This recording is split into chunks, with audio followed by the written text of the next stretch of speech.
Alright, welcome back everyone. In this video, I'm going to show you some different options for the follower's back leg during the back boleo. So the first one that we've looked at is this extension and return. This is a very safe, nice, common way to do a boleo, and it's a very good option when you're out on the dance floor. And if you, especially if you don't know the leader, or if you're a little unfamiliar with the leader who's leading you into the boleo, keeping it on the ground is always the best option. The next thing, so there are different varieties out there. There's one variety that people still teach, but it's really kind of an older model that came, from my knowledge, and maybe it's really seemed to be popularized in the 80s and the 90s and in the early 2000s, and then it started to evolve. So it's one that makes a bit of a rainbow. Yeah. So if I were to start here, and then as I pick my foot up, I'm going to pivot at the same time, kind of making this upside down U shape. So it starts here and then I come up, but I'm pivoting on my standing leg at the same time and then down to collection. It might look like this as I'm going a little bit faster. This particular model I'm not a big fan of because it leaves the leg outward towards the world behind you. If I were to pick this straight up and I go backwards, you see that it's out into the danger zone. Again, not the style that I'm generally going to prefer. The next style, though, if we want to pick our leg up, is much safer.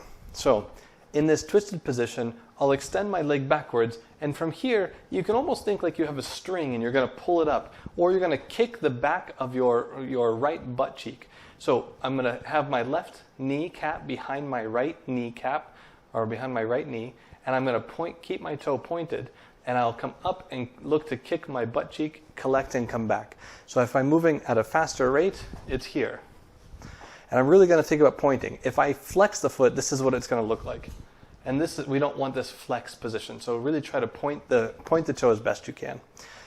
When you do this, be careful to letting what happens a lot is the low back bends like this. We want to avoid this type of crunch in the back. Keep yourself in that posture and let it just be the leg. So it's only the leg moving and not the body. Yeah.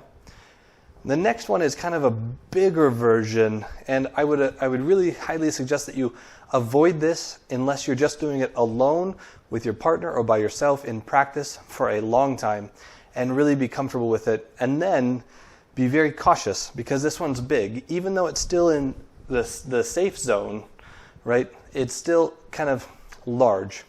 So this version is where we are not tucking the knee behind, but letting it go to really as far out as it can, and then picking the leg up in the air. So if I'm doing this at a faster pace, it looks more like this. I'm not nearly as flexible as some of these followers out there who can bring it to where they're almost kicking the back of their head. The idea behind this is just kind of this grand gesture of a boleo, and there's a lot of energy in the motion, and so you really kick your leg up in the air. This, again, is a little more in the dangerous, but if done right, it would be kicking up right here towards my face, or maybe towards our hands, and not out to the world. So to do this one, you pivot, you extend all the way, and then from here, imagine that you have that string attached to your toes, and you pull it up, and when you pull it up, don't collapse your knee. Keep it out there, keep it extended, and then go up from there. Yeah? You don't want to crunch it in. You're leaving it up from that point. And then again, with all boleos, I always want to come down to collection, and then I want to pivot at the end after I've collected. So these are kind of the main versions of boleos that are out there. I highly suggest the second version where you're just trying to kick your butt cheek with your knee tucked behind the other knee. In a later video, we're going to show you a very classic, and by classic I mean like 1940s boleo, that Mingo Nestor used to do and others used to do. That's going to come in a later video. In the next video, we're going to look at putting this back boleo together with your partner. I'll see you in the next video.